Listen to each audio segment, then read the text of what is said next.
Magandang gabi sa inyo lalo na sa mga tagapakinig at sa lahat ng bumubuo ng Papa Dudut Stories. Sana po ay maibigan ninyo ang storyang ibabahagi ko lalo na sa mga magulang at mga ulilang anak. Samantala palagi kaming nakatutok ng aking mga kasamahan sa trabaho sa inyong programa, maging sa radyo man o sa YouTube.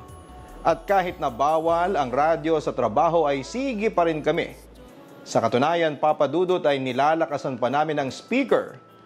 At hindi naman kami pinapagalitan ng mga boss namin dahil maski sila ay nakikinig din. Kapag gabi naman ay inaabangan ko ang mga kwentong tampok mo sa iyong YouTube channel na Papa Dudut. At nakikinig talaga ako sa bagong uploads mo bago matulog. Siya nga pala Papa Dudut, tawagin niyo na lamang po ako sa pangalang Jenny, 24 years old, at isang staff sa isang lending company sa Maynila. Samantala ay sisimulan ko na lamang ang kwento ko noong bata pa ako. Nung una ay lumaki ako sa isang masaya at buong pamilya. Akala ko'y wala ng katapusan yon pero nagkamali ako. Dahil dumating ang panahon at sinubok ng tadhana ang aming pamilya. Isang gabi bigla na lamang akong ginising ng aking kapatid dahil nag-aaway noon ang aming mga magulang. At bilang nakakatandang kapatid ay ako lang ang may kakayahang umawat sa kanila. Inay, Itay, ano pong nangyayari dito? Tanong ko sa aking mga magulang na tumigil sa pagbabangayan nang makita kami ng kapatid ko na palapit sa kanila. Galit namang sumagot si Itay. Bakit ba kayo nandito ni Chico ha? Bumalik nga kayo doon sa kwarto ninyo? Utos niya sa amin. Sumunod naman si Chico at bumalik na sa aming kwarto habang ako ay nananatili lamang. At doon ay nakita ko ang mga gamit na iniimpake ni Itay. Itay, bakit po kayo nag-iimpake ng mga gamit ninyo? Tanong ko sa aking ama. Aalis na ang Itay ninyo. Iiwan na niya tayo. Ang nanay ko na noon ang sumagot habang umiiyak. Itay, bakit naman po? Iiwanan niyo na po kami? Tanong ko sa kanya. Patawarin niyo ako mga anak pero kailangan kong gawin ito. Tanging sagot sa akin ni Itay. Halata sa kanya na pinipigilan niya ang kanyang emosyon. Iwanan mo lang kami dahil nagpapaniwala ka sa mga sulsol ng mga magulang mo? Anong klaseng ang asawa ha, Badong? Kompronta ulit ni Inay sa aking ama. Iiwanan kita kasi hindi tayo magkasundo. Palagi na lang tayong nag-aaway. Ayaw ko na ng ganito. Nagsasawa na ako sa ganitong sitwasyon natin. Paliwanag naman ni Itay. Ang sabihin mo, duwag ka lang. Takot na takot ka sa mga magulang at kamag-anak mong matapobre. Hindi mo kami kayang ipagtanggol at saka wala kang paninindigan. Diin pa ni Inay. Kung ganoon pala bakit ka pa umiiyak dyan? Bakit mo pa ako pinipigilang umalis? Balik ng aking ama. Kasi mahal kita, Badong. Naibulalas ni Inay. Sinikap ko namang gampanan ang lahat ng tungkulin ko sa iyo bilang asawa. Ano pa bang mga kulang dun ha? Bakit mo ba ginagawa sa amin ito ng mga anak mo? Napag-isip-isip ko na hindi nagagana pa ang relasyon natin kung palagi tayong ganito. Pwede pa naman nating isalbang relasyon natin kung lalayo tayo sa mga magulang at kamag-anak mo. Suhestyon sana ni Inay pero agad na tumutol si Itay. Hindi ko gagawin yan dahil pamilya ko sila. Wika pa ni Itay. Kami ang pamilya mo, Badong. Oo, maaaring kadugo mo sila pero simula nung nag-asawa ka, kami na ang pamilya mo, hindi na sila. Pagkokorekta ni Inay sa kanya. Huwag na nating pahabain ito. Aalis na ako, ang sabi ni Itay pero sinubukan ko siyang pigilan. Nakikiusap po ako, huwag kayong umalis. Mahal na mahal namin kayo. Pagmamakaawa kong sabi sa kanya. Hindi naman kumibo si Itay pero bakas sa mukha niya ang labis na awa sa akin. Hindi nagtagal ay niyakap niya ako at personal na humingi ng tawad sa mga nagawa niyang kasalanan. Magtapat ka nga sa akin. Kaya ka lang ba aalis sa amin dahil lang ba sa pamilya mo? O baka may iba pang mga dahilan? May ipinagpalit ka na ba sa akin? Pagdududa pa ni inay. Wala akong ibang babae, alam mo yan. Pagtatanggi ni itay. Mas makakabuti kung umalis na ako sa bahay na ito. Kasi kung palagi tayong nakikita ng mga anak mo na nag-aaway, makakasira yun sa buhay nila. Paliwanag pa niya. At sa palagay mo hindi rin ba masisira ang buhay ng mga anak mo sa gagawin mong ito? Badong, lalaki ang mga anak mo nang sira ang pamilya natin. Alam mo ba kung ano ang magiging epekto noon kina Jenny at Chico? Ang kwestiyon ni inay. Hindi pa rin ako magkukulang sa pagsustento sa mga anak natin kahit na wala na ako dito. Malungkot niyang sagot kay inay. Hindi sustento ang kailangan ng mga anak mo, kundi pagmamahal at kalinga ng isang ama. Yun ang giniit ni inay sa kanyang asawa pero buo na talaga ang desisyon ni itay na umalis at alam kong wala na kaming magagawa doon. Papadudot naghiwalay ang mga magulang ko dahil sa pressure na nagmula sa matapobreng kamag-anak ng ama ko. Dahil doon ay walang araw at gabing hindi ako umiiyak. Lalo na kapag nakikita ko ang ina ko na umiiyak dahil mahal na mahal niya ang aking ama. Pero sa kasamaang palad ay hindi kami na ipaglaban ng aming ama mula sa kanyang mapanghusgang kamag-anak at mas pinili niyang iwanan kami. Sa kabilang banda noong una ay nagpatuloy ang pagsusustento sa amin ng aming ama. Pero sa paglipas ng panahon ay unti-unti rin po itong natigil. Dahil doon ay napilitan ng aking ina na kumilos para sa kinabukasan namin ng kapatid kong si Chico. Inay, totoo po ba na aalis kayo? Tanong ko sa aking ina. Oo anak, sagot niya sa akin. Maghahanap ako ng trabaho sa Maynila anak. Kailangan ko magtrabaho kasi tumigil na ang tatay ninyo sa pagsusustento sa atin. Kung hindi ako kikilos, mamamatay kayo sa gutom. At saka hindi kayo makakapag-aral ni Chico. Hindi ko naman mapigilan ang umiyak. Pero inay, pwede naman kayong magtrabaho dito hindi ba? Hindi sapat ang kikitain ko dito. Mas masusuportahan ko ang pangangailangan ninyo kung doon ako magtatrabaho sa Maynila. Jenny anak, sana'y intindihin mo. Kailangan kong gawin ito para sa inyo. Paliwanag ni inay sa akin.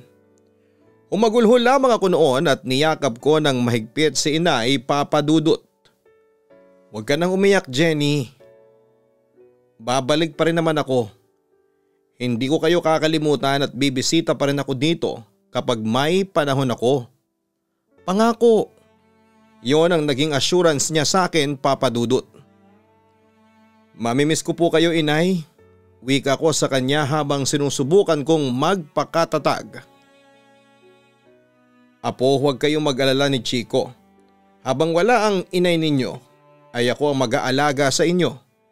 Hindi ko kayo pababayaan. Yun naman ang pangako ng aking lola. Jenny, hindi kayo pababayaan ng lola ninyo. Basta palagi ninyong tatandaan ha. Huwag ninyong bibigyan ng sakit ng ulo ang lola ninyo. Sumunod kayo sa kanya at ikaw Jenny, tulungan mo ang lola mo sa pagpapalaki kay Chico ha. Ikaw ang panganay kaya aasahan kita. Bilin pa niya sa akin. Opo inay, wika ko naman sa kanya. Basta kusit mag-ingat ka doon sa Maynila ha. Kung may panahon ka tumawag ka sa amin para naman hindi mag-alala kami sayo. At saka para naman hindi malungkot ang mga anak mong iiwanan. Paalala naman ni Lola sa aking ina. Huwag po kayong mag-alala doon nay. Hindi ko po kakalimutang tumawag o dumalaw dito kapag may oras ako. Pangako niya sa amin. Inay, wala na po ba talagang pag-asa na mabuo ulit ang pamilya natin? Tanong ko noon sa kanya bago siya tuluyang umalis. Hindi ko alam anak. Hindi ko masasabi kung mabubuo ulit ang pamilya natin o hindi. Ang ama mo ay ayaw na niya talaga sa atin. Hindi na niya tayo mahal. Huwag na nating ipilit ang mga sarili natin sa kanya. Magiging kawawa lang tayo. Siguro anak ay isipin na lang natin kung paano tayo mabubuhay. Paliwanag ni inay sa akin. Nalungkot naman ako sa sinabi ni inay. Pero hindi pa rin nawawala sa puso ko ang pagbabaka sakali na bumalik sa amin si Itay. Jenny, mabubuhay kayo nang wala ang ama ninyo. Wika naman ni Lola sa akin. Oo, hindi namin inaalis sa inyo na mahalin ninyo ang ama ninyo pero huwag na kayong umasa na babalik pa siya sa inyo. Masasaktan lang kayo ha? Malungkot na pagpapatuloy niya. Papa Dudut, na iwan kaming magkakapatid sa pangangalaga ng aking Lola Ita. At siya ang nagpaaral at nagpuno ng anumang pagkukulang sa amin ng mga magulang namin. Pero hindi sapat yon para makalimutan ko ang mga magulang. Papa Dudut, araw at gabi na umiiyak ako at nagdarasal na sana'y mabigyan ng pagkakataon na mabuo muli ang aming pamilya. Pero lumipas ang panahon.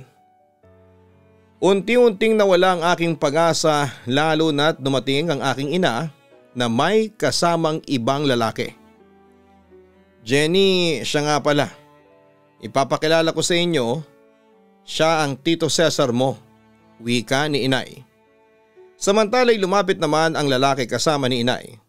Kumusta Jenny? Bati nito sa akin.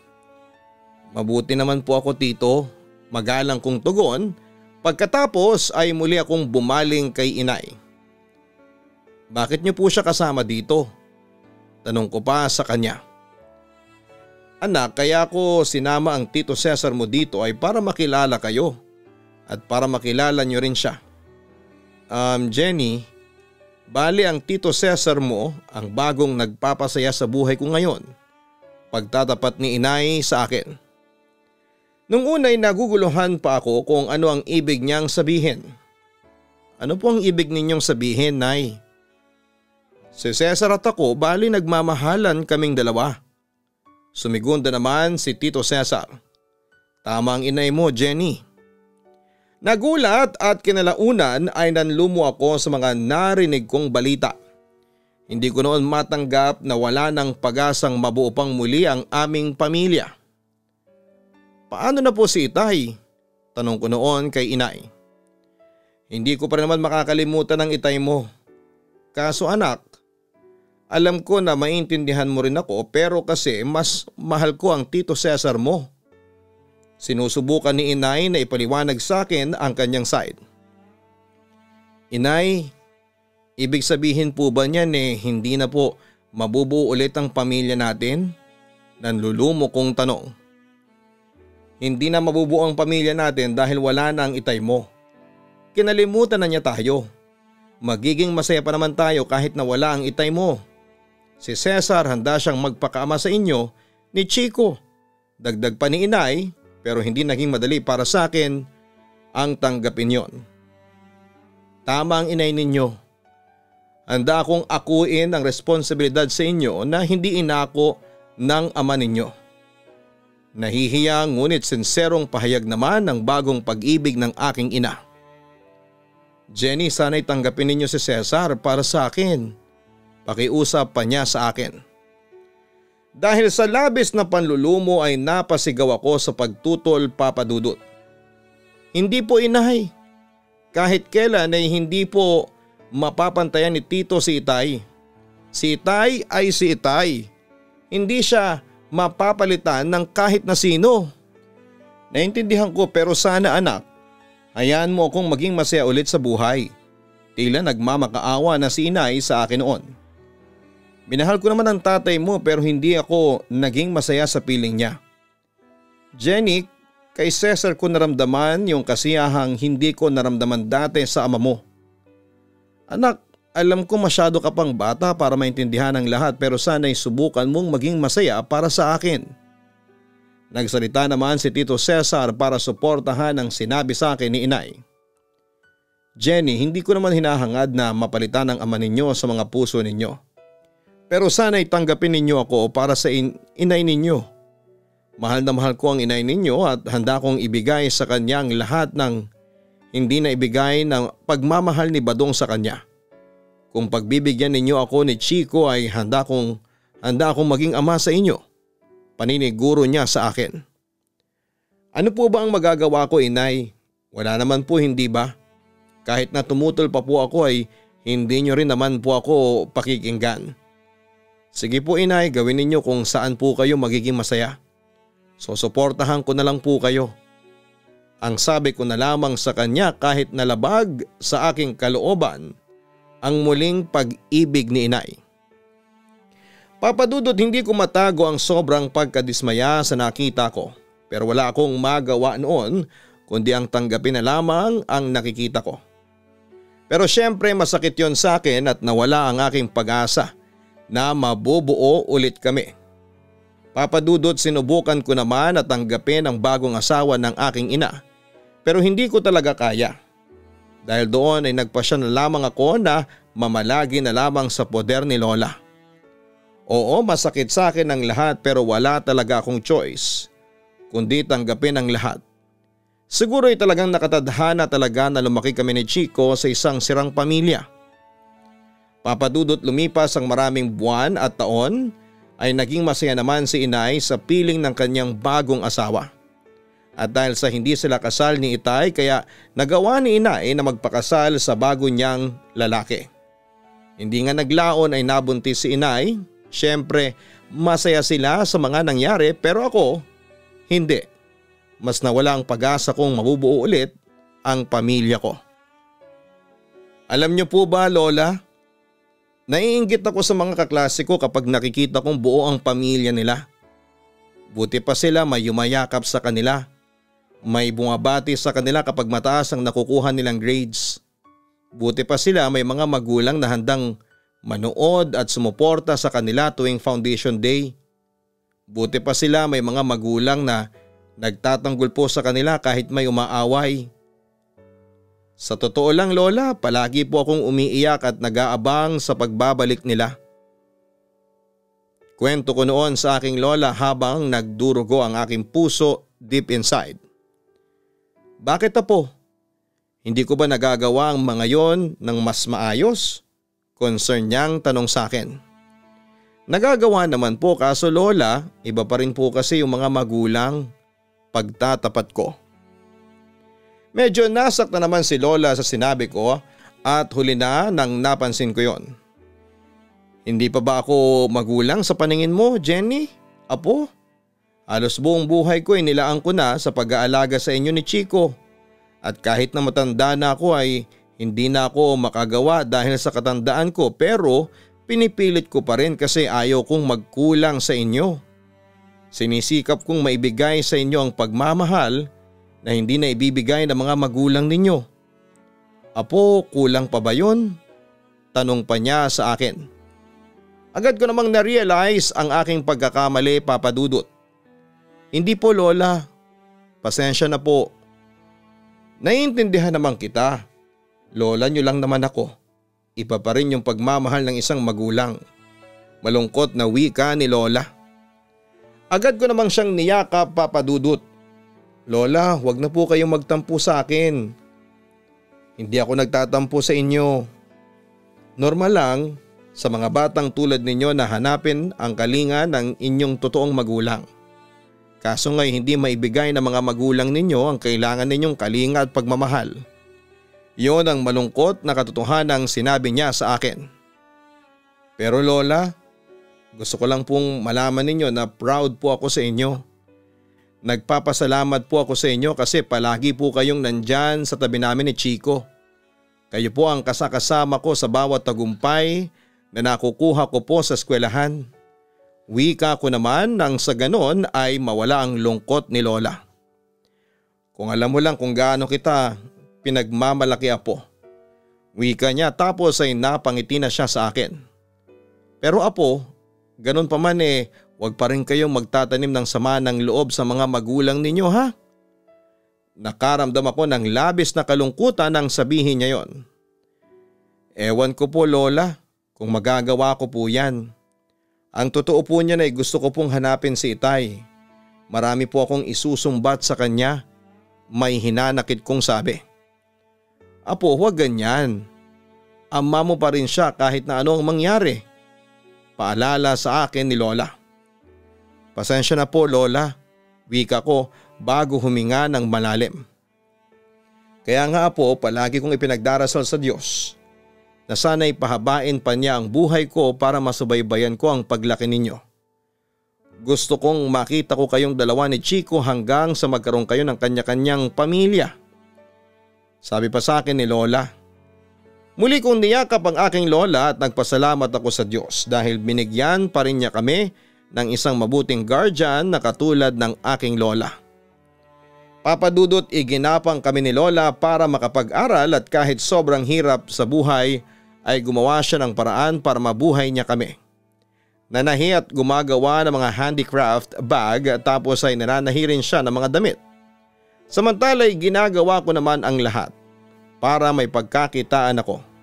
Nagtinda ng kung ano-anong pagkain sa school tulad ng mani, yema at iba pa. Pero papadudot kasabay noon ang panlalait ng mga kaklase ko na kesyo wala akong magulang. Tinis ko na lamang yon at hindi pa rin ako tumigil na umasa na isang araw matutupad din ang hiling ko. Kaso sa paglipas ng panahon ay unti-unting humina ang loob ko at minsan ay naisip ko na lamang na magpakamatay. Lola, umiiyak kong tawag sa kanya. Lumapit naman siya kaagad sa akin at inalo ako. Nagtatampo ka ba sa akin kasi hindi ako nakapunta sa graduation mo? Patawarin mo ako apo ha. Masyado kasi akong abala sa pagtapos sa pananahin ng mga togang pinagawa sa akin ni Mang Itoy. Minamadali niya kasi ako. Nakapangako naman ako kaya inuna ko muna yon. Ang inay mo naman, hindi rin makakapunta kasi naglilihi siya. Masama ang pakiramdam niya. Jenny, pasensya ka na talaga. Huwag kang mag-alala at sa susunod na graduation mo ay sinisigurado ko sa iyo na makakadalo na ako. Senserong paumanhin niya sa akin. Nga pala, ito ba yung mga medalya mo? Binabati kita apo at pinagmamalaki kita. Agad ko namang pinahid ang luha sa aking mga mata. Alam niyo po Lola, hindi po mahalaga sa akin kung ilang medalya ang matanggap ko. Ang mahalaga ay maging proud kayo sa akin, ang sabi ko sa kanya.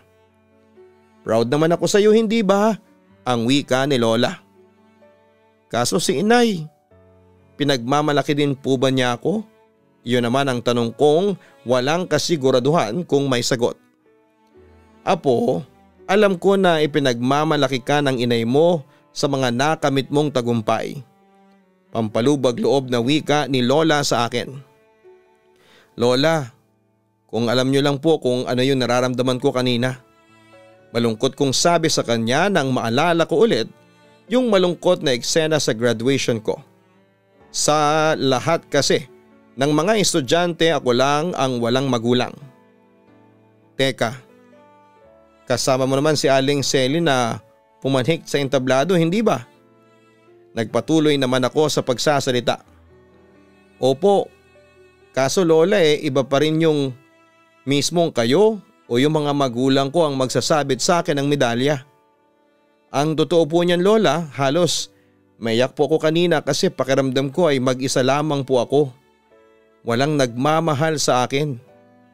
Naiinggit po ako sa mga kaklase ko. Kahit na wala silang award na nakuha pero masaya pa rin silang kasama ang mga magulang nila. Samantalang ako kahit na tambakan pa nila ako ng medalya, hindi pa rin ako magiging masaya kasi wala po kayo doon. Ang kwento ko sa kanya.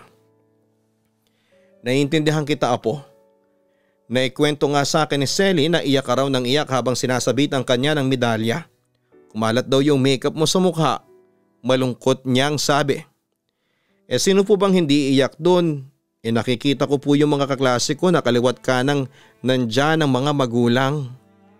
Lola, hiling ko po sana sa Diyos na sana'y magkabalikan ulit ang mga magulang ko.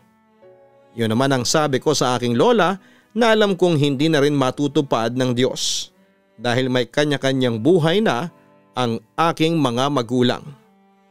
Hanggang ngayon umaasa ka pa rin ba dyan? Hay apo. Huwag mo nang pahirapan ang sarili mo. Lalo ka lang masasaktan niyan Concern niyang sabi sa akin. Ngunit ng mga panahon na yon ay puno pa rin ako ng pag-asa kahit na walang assurance kung makakamit ko ba talaga yon o hindi. Hindi pa rin ako nawawala ng pag-asa, Lola. Baka maawa po sa amin ni Chico ang Diyos at gumawa siya ng himala. Samantala'y napansin ni Lola na buhol-buhol ang mga kumot ko. At alam niya agad ang ibig sabihin noon. Inamin ko naman sa kanya na nagtangka nga akong magpakamatay. Hindi sagot ang pagpapakamatay, apo. Nagsisimula ka pa lang sa buhay mo at maliit pa lang iyang pinagdaraanan mo kumpara sa akin. Jenny, marami ka pang pagdaraan ng mga pagsubok sa buhay at hindi sagot ang pagpapakamatay. Apo, magpakatatag ka kasi humingi ka ng tulong sa Panginoon. Hilingin mo sa Kanya na bigyan Kanya ng lakas at tibay ng loob. Huwag kang sumuko, naiintindihan mo ba ako? Nag-aalalang wika ni Lola sa akin. Tumango naman ako bilang sagot kay Lola. Jenny, apo, alam ko ang nararamdaman mo pero huwag mong isipin na nag-iisa ka. Nandito ako, kami ng kapatid mo. Handa kaming tumulong at dumamay sa iyo. Hindi ka nag-iisa at kasama mo kami. Mahal na mahal ka namin, Jenny. Yun ang assurance na ibinigay sa akin ni Lola. Dahil doon ay labis akong nakonsensya at humingi ako ng tawad sa Panginoon dahil sa tangka kong pagpapakamatay. Papadudot, iyon ang isa sa mga hindi ko makakalimutang sakit na naramdaman ko, ang pumanhik sa entablado ng walang kasamang magulang para magsabit sa iyo ng medalya. Dahil doon ay wala akong ginawa kundi ang umiyak na lamang. May pagkakataon na nagtangka akong magpakamatay pero napag-isip-isip ko rin na imbes na sirain ko ang buhay ko ay bubangon ako mula sa bigating nararanasan ko. At yun nga ang ginawa ko. Nilabanan ko ang lahat ng pagsubok na dumating sa akin at ilang taon nang lumipas nakasurvive din ako sa masalimuot na buhay ko noong bata pa ako. Papadudot, simula nang umalis ang aking ama ay pinangako ko sa sarili ko na hahanapin ko siya. 14 na taon nang lumipas pero nabigo ako. Hanggang sa isang araw ay hindi ko inaasahang muli kong makikita si Itay. Patawarin ninyo ako kung hindi ako nagpakita sa inyo ng mahabang panahon. Pinagsisisihan ko yung ginawa kong pangiiwan sa inyo. Hindi ko naman kayo mahanap kasi matanda na ako. Madalas akong magkasakit. Maintindihan nyo sana ako, mga anak. Wika sa amin ni Itay. Kasama ko rin noon si Chico na tuwang-tuwa na muling makita ang aming ama. Wala na po sa akin yun, Itay. Naiintindihan ko. Ang mahalaga lang po ay nagkita po ulit tayo. Sagot ko naman sa kanya. Siya nga pala, kumusta ang nanay ninyo? Curious na tanong niya. May asawa at ibang pamilya na si Inay. Masaya na po siya sa buhay niya ngayon. Ang kwento ko naman. Ganon ba? Mabuti kung ganon. Malungkot na wika ni Itay sa amin. Kayo po, Itay, kumusta na po kayo? Tanong naman ni Chico sa aming ama. Ayos naman kahit na nag-iisa. Hindi na ako nag-asawa simula nung naghiwalay kami ng inay ninyo. Kayo, nabalitaan ko na ang lola ninyo ang nagpalaki sa inyo. Heto, sa loob po ng maraming taon ay malungkot kami. Umaasa na muling maibabalik ang masayang pamilya natin kaso hindi po kami pinagbigyan ng Diyos. Pagtatapat ko sa aking ama. Agad naman kaming inakbayan at hinagka ng aming ama. Mga anak, malaki ang pagkakasala ko sa inyo kasi binigyan ko kayo ng sirang pamilya.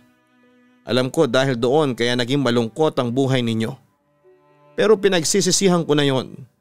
Hindi bale ngayon nagkita na ulit tayo ay hayaan niyo akong bumawi sa inyo. Yun ang pangakong binitawan ni Itay sa amin ng kapatid ko. Papadudot, pagkatapos noon ay naging okay naman ang lahat. Bagamat ayaw tanggapin si Chico ng mga kamag-anak ni Itay dahil nga sa bata pa ito noong iwan nito. Pero kinalaunan ay natanggap din kaming dalawa.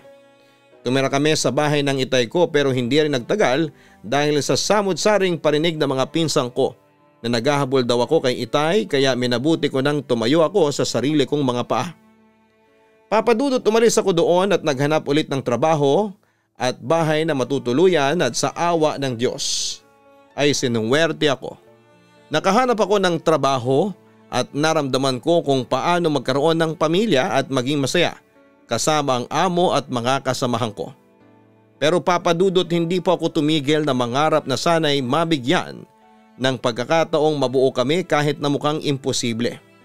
Ang maramdaman ko na meron akong tinatawag na pamilya. Oo nga, may ibang taong nandyan para damayan ako pero iba pa rin sa pakiramdam. Ang maramdaman ng tunay na pag-aaruga galing sa mga magulang. Hanggang ngayon, umaasa pa rin ako.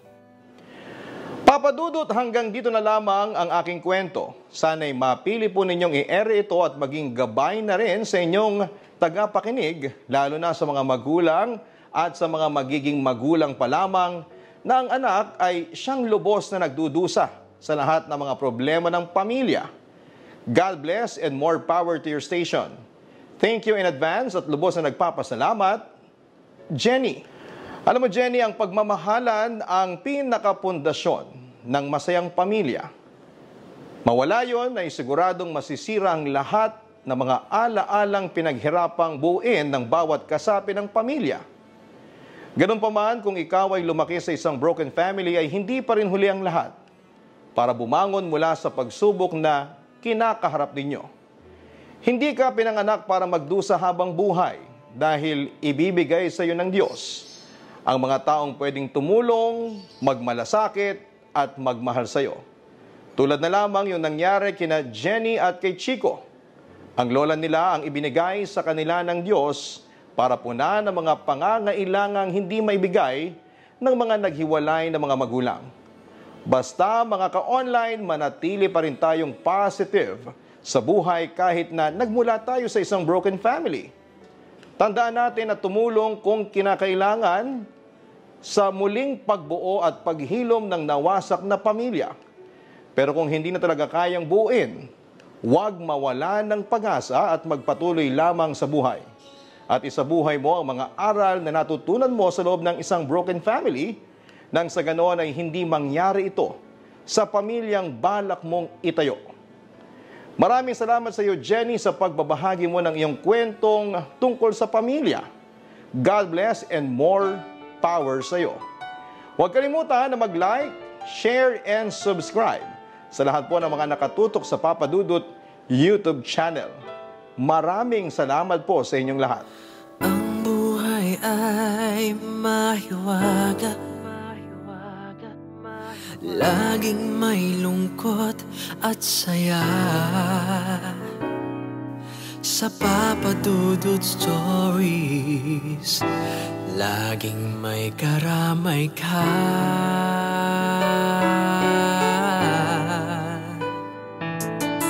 Mga problemang kay bigat, dito ay pakikinggan ka. Sa Papa Dudut Stories, kami ay iyong kasama. Dito sa Papa Dudut Stories, ikaw ay hindi nag-iisa.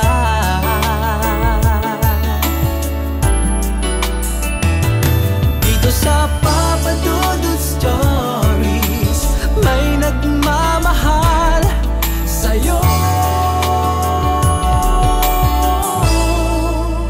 Papa Dudut Stories, Papa Dudut Stories, Papa Dudut Stories.